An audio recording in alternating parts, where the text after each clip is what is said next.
오늘 다룰 이야기는요, 무슨 공상과학 영화 속 이야기가 절대 아닙니다. 한 나라가 직면한 정말 코앞까지 다가온 위기, 그리고 어쩌면 그 유일한 해답이 될지도 모르는 한 기술에 대한 이야기입니다. 자, 이 숫자 한번 보시죠. 100만. 이게 뭐냐면요. 1970년에 대한민국에서 태어난 아기들 숫자입니다. 거의 100만 명에 가까웠어요. 그야말로 나라가 막 폭발적으로 성장하던 시기라는 걸 보여주는 그런 숫자죠. 그런데 2023년이 되니까요. 이 숫자가 어떻게 됐을까요? 25만 명도 안 됩니다. 와, 말 그대로 4분의 1 토막이 나버린 거죠. 이건 그냥 줄었다. 이 수준이 아니라 정말 재앙적인 추락이라고밖에 할 수가 없습니다. 그러니까 이게 재난이 아니고 무엇이겠습니까? 라는 말이 나오는 겁니다. 맞습니다. 이건 그냥 숫자가 아니에요.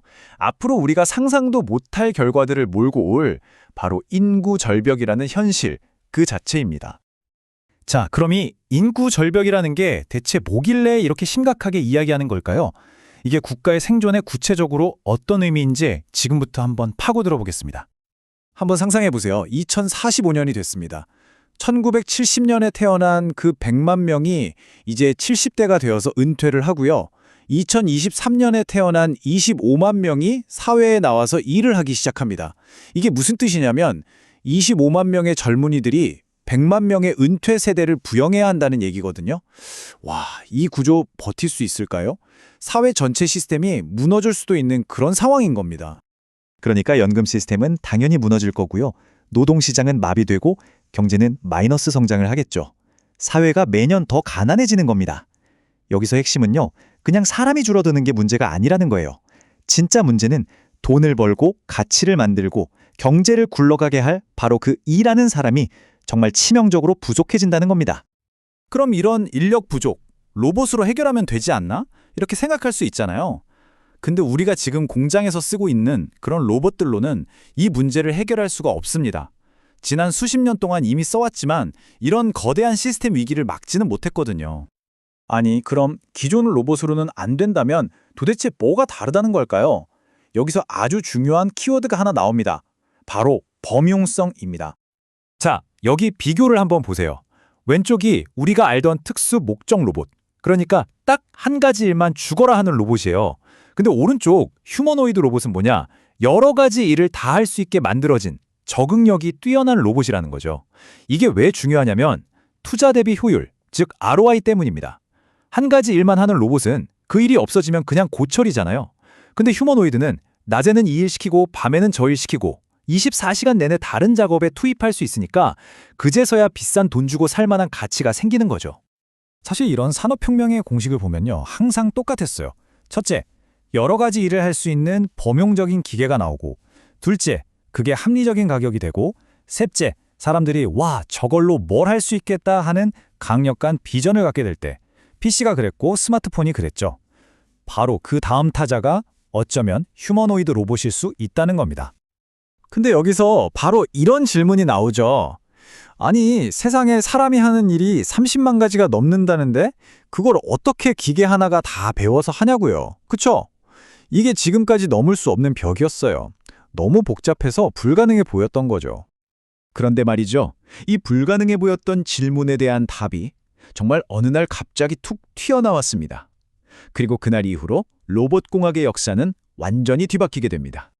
바로 2022년 12월 31일 챗 GPT 3.5가 공개된 날입니다.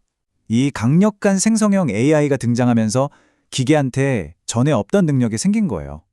그냥 시키는 것만 하는 게 아니라 우리가 말하는 걸 알아듣고 보는 걸로 학습하고 이걸 다른 상황에 응용하는, 한마디로 생각하는 능력이 생긴 거죠. 바로 이 AI가 휴머노이드의 뇌가 된 겁니다. 수만 가지 일을 배워야 한다는 그 막막했던 문제가 공상과학이 아니라 이제는 풀어볼 만한 공학 문제로 바뀐 순간이었죠. 범용성이라는 자물쇠를 여는 열쇠가 드디어 나타난 거예요. 자, 이 엄청난 변화의 순간을 대한민국은 그냥 지켜볼 수만은 없었습니다. 왜냐하면 이건 선택의 문제가 아니라 앞에서 봤듯이 국가의 생존이 걸린 문제였으니까요. 이 혁명을 남들이 하는 걸 구경하는 게 아니라 우리가 직접 주도해야만 했습니다. 그래서 국가적인 전략을 세웁니다. 부품부터 AI 조립까지 아예 우리나라 안에 이 휴머노이드 생태계를 통째로 만들자는 거죠. 그리고 한국이 가진 엄청난 강점, 바로 반도체부터 자동차, 조선까지 이 다양한 제조업 현장의 데이터를 활용하는 겁니다.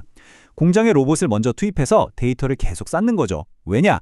결국 최고의 데이터를 가진 쪽이 최고의 로봇을 만들게 될 테니까요. 그리고 이 거대한 계획을 실행하기 위해서 K-휴머노이드 연합이라는 게 만들어졌습니다. 처음에 40개 기업으로 시작했는데 지금은 200개가 넘는 기업들이 이 국가적인 프로젝트에 뛰어들었죠. 그야말로 팀 코리아가 만들어진 겁니다. 자, 그럼 말로만 하는 게 아니라 실제로 어떤 결과물이 나오고 있는지 한번 볼까요? 이 연합을 통해 태어난 4세대 휴머노이드 로봇 앨리스를 소개해드리겠습니다. 앨리스가 지금 뭘 하고 있냐면요. 스쿼트 같은 테스트를 통해 다리 힘이 충분한지, 갑자기 밀어도 넘어지지 않고 균형을 잘 잡는지 같은 아주 기본적인 신체 능력을 검증받고 있습니다. 그리고 동시에 뇌에 해당하는 AI는 뭘 하느냐. 사람이 VR 고글을 쓰고 어떤 작업을 하면 그걸 그대로 보고 따라하면서 배우는 모방학습을 진행하고 있는 거죠. 여기서 정말 똑똑하다고 생각한 부분이 바로 이 앨리스 M1 모델입니다. 공장 사람들한테 물어보니까 사실 공장 바닥은 평평해서 굳이 비싼 두 다리가 필요 없을 때도 많다, 이런 의견이 나온 거예요. 그래서 바로 피드백을 반영해서 다리 대신 바퀴를 단 버전을 만든 거죠. 가격은 확 낮추고 이동 속도는 더 빨라지고요. 아주 현실적인 접근 방식이죠. 자, 그럼 이 이야기, 과연 한국만의 이야기일까요? 이 모든 게 우리나라뿐만 아니라 전 세계의 미래에는 과연 어떤 의미를 갖게 될까요? 우리나라 노동력을 보충하고 인구 절벽을 막고 새로운 산업 시대를 이끌겠다. 이 목표 굉장히 거창해 보이죠? 하지만 다시 한번 생각해보면 이 모든 것의 시작은 다른 나라를 이기기 위해서가 아니라 당장 우리 앞에 닥친 이 절박한 위기를 어떻게든 해결해보려는 필사적인 몸부림이었습니다. 그런데 정말 아이러니하게도 바로 그 생존을 위한 몸부림 속에서 대한민국이 어쩌면 전 세계의 노동의 미래가 어떻게 될지에 대한 청사진을 자신도 모르게 그리고 있는 건지도 모릅니다. 한 나라의 문제를 풀기 위한 해법이 전 세계의 표준이 될 수도 있다는 거죠. 결국 이 모든 이야기는 하나의 질문으로 귀결됩니다. 부족한 사람을 채우기 위해서 우리는 결국 새로운 사람을 만들어야만 하는 걸까요? 우리가 지금 만들어가고 있는 이 미래에 대한 아주 근본적인 질문이 아닐 수 없습니다.